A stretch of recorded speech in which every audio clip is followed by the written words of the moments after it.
안녕하세요. 형사 전문으로 폭행, 성범죄 사건을 중점적으로 다루는 법무법인 성지파트너스 형사센터입니다. 최근 단속 현장에서 공무원 신분이 확인되면 경찰이 즉시 해당 기관에 통보하는 제도가 강화되면서 단순 기소유예를 받더라도 징계를 면하기 어려운 상황입니다. 실제로 지난달에는 마사지업소에 방문한 사실이 적발된 7급 공무원 김모 씨가 직위해제 처분을 받은 사례가 있었습니다. 이러한 성 관련 사건은 형사처벌뿐만 아니라 공직자 윤리 강령 위반으로 이어져 경징계에서 최악의 경우 파면까지 갈 수 있는 중대 사안입니다. 특히 증거 수집 단계에서 형사 절차와 징계 절차가 병행되기 때문에 사건 초기 대응이 평생의 신상에 영향을 미칩니다.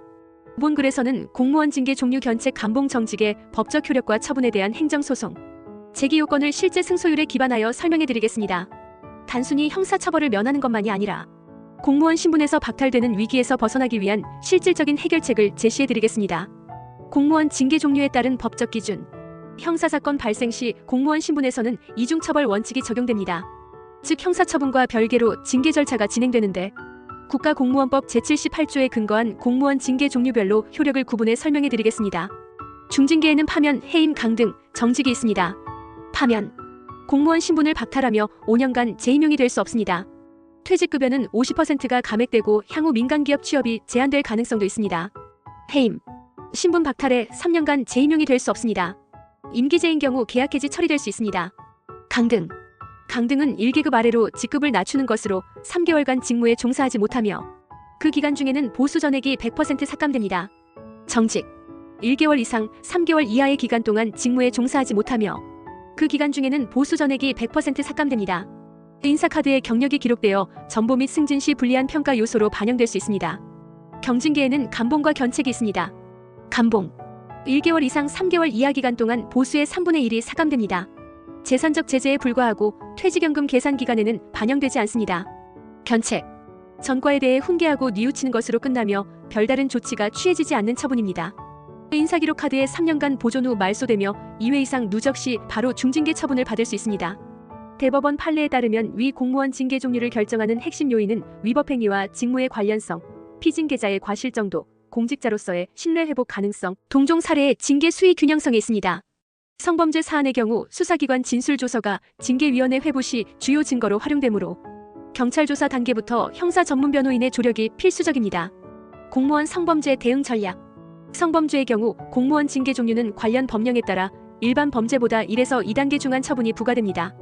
2019년 개정된 법령에 따르면 미성년자 대상 성범죄 사건에 연루될 시에는 무조건 파면에 해당하며 이는 행정소송을 통해 취소될 가능성이 극히 낮습니다.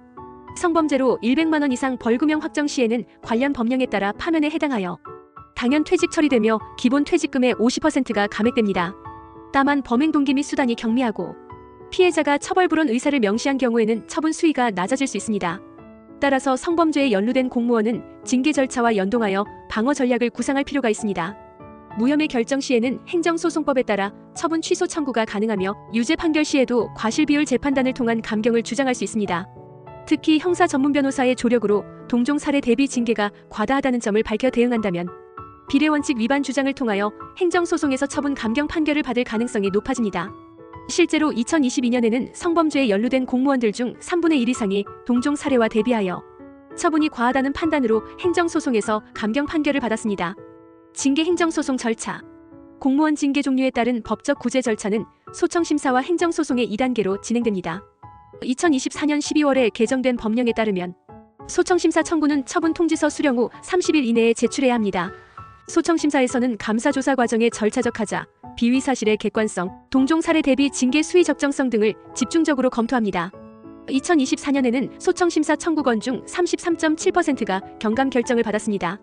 피해자와의 합의, 근무 공적, 초범 여부가 주요 감경 요소로 작용했습니다.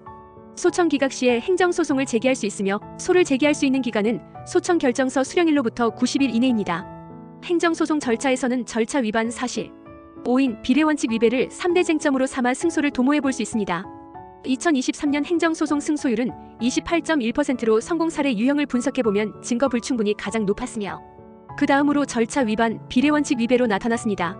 따라서 행정소송을 제기할 때는 주요 증거를 수집해 단계별 전략을 구상해야 합니다.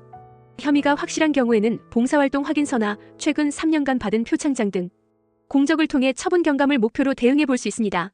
공무원이 성범죄나 성매매 사건에 연루될 경우 그 영향은 단순히 형사상 처벌에 그치지 않고 직무상 신분과 경력에도 중대한 영향을 미칩니다. 이에 공무원 징계 종류를 고려한 대응 전략은 사건 초기 단계부터 전문 변호인과 협력하여 형사 절차와 행정 절차를 연동하여 방어하고 그동안의 공적 기록을 활용하는 것입니다. 어려운 상황일수록 신속하고 정확한 대응이 중요합니다.